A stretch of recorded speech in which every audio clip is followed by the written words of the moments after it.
बात चक्रवाती तूफान डाना की करते हैं। सरकार और उसकी एजेंसियों की तरफ से पूरी कोशिश ये की जा रही है कि तूफान आने से पहले तमाम व्यवस्थाओं को दुरुस्त कर लिया जाए।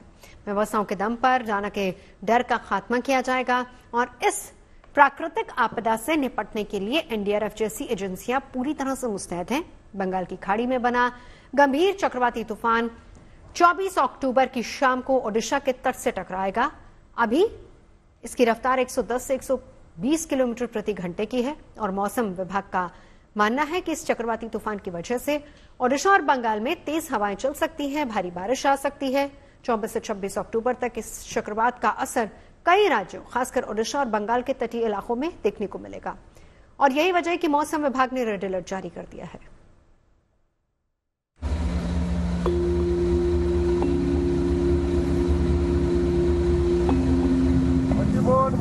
कोस्टाल থেকে বলছি আজকে রাতে ঘূর্ণিঝড় ওয়ার্নিং আছে, তোমরা নিজেদের ফোনে ঘুরে চলে যাও।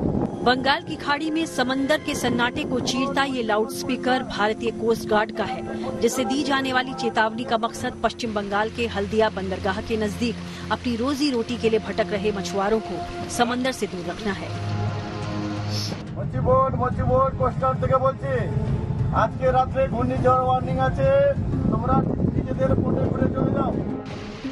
समंदर ही नहीं, आसमान से भी इंडियन कोस्ट गार्ड के अधिकारी मछुआरों को सागर से दूर रहने की नसीहत दे रहे हैं। की तरफ से दी जा रही है सावधान सावधान सावधान। ये जानकारी आपको भारतीय तटरक्षक की तरफ से दी जा रही है। समुद्र में तूफान आ रहा है, आपसे अनुरोध है कि आप नजदीकी बंदरगाह की तरफ चले जाएं। सावधान सावधान सावधान। ओडिशा के खोरधा में ये सन्नाटा महज इत्तेफाक नहीं है, चक्रवाती तूफान डाना से पहले की खामोशी है।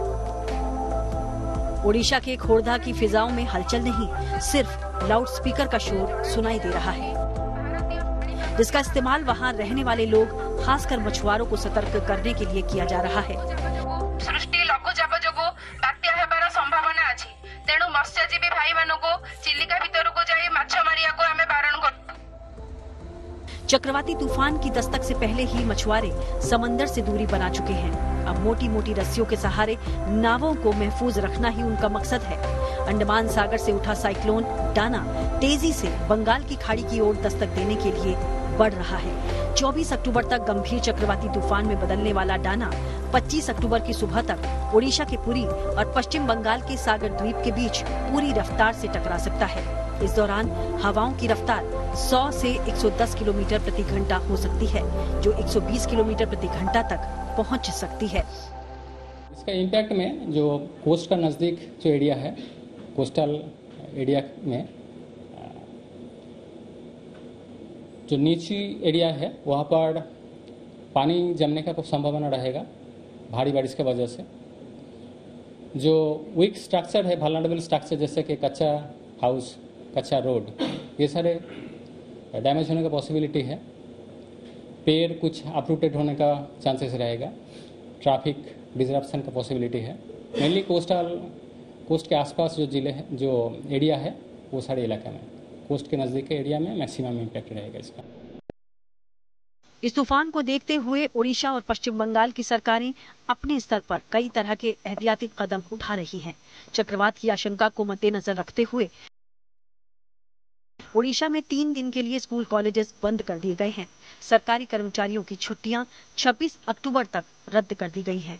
ओडिशा से गुजरने वाली 178 ट्रेनें रद्द कर दी गई हैं। ओडिशा के 10 तटीय जिलों में ओडीआरएफ की 17 टीमों की तैनाती की गई है। इसके अलावा ओडिशा के लिए एनडीआरएफ की 11 टीम को तैयार रखा गया है। ओडिशा सरकार ने 800 चक्रवात आश्रय केंद्र भी तैयार किए हैं। भारतीय कोस्ट गार्ड ने भी अपने जहाजों और विमानों को तैनात कर दिया है। भारतीय वायुसेना के 2 विमानों से एनडीआरएफ के 150 जवान भुवनेश्वर पहुंच चुके हैं। भारतीय वायुसेना के विमानों से 25 टन राहत सामग्री भी भुवनेश्वर पहुंचा दी गई है। ओडिशा सरकार ने पर्यटकों को शहर खाली करने की सलाह दी है। वहीं 24 और 25 अक्टूबर को लोगों को पुरी की यात्रा न करने की भी सलाह दी गई है। Preparations are all on in full swing over there, and we are basically just going to go there and oversee and ensure that everything goes off smoothly. Bengal के हल्दिया और ओडिशा के पारादीप में हेलीकॉप्टर की तैनाती की गई है। पश्चिम बंगाल में एनडीआरएफ की कुल 9 टीमें तैनात की गई हैं। पश्चिम बंगाल में भी हाई अलर्ट घोषित कर दिया गया है। सरकारी मशीनरी पहले से ही मुस्तैद है, जिससे कि तूफान से होने वाले संभावित नुकसान को कम किया जा सके। Bureau report, good news today.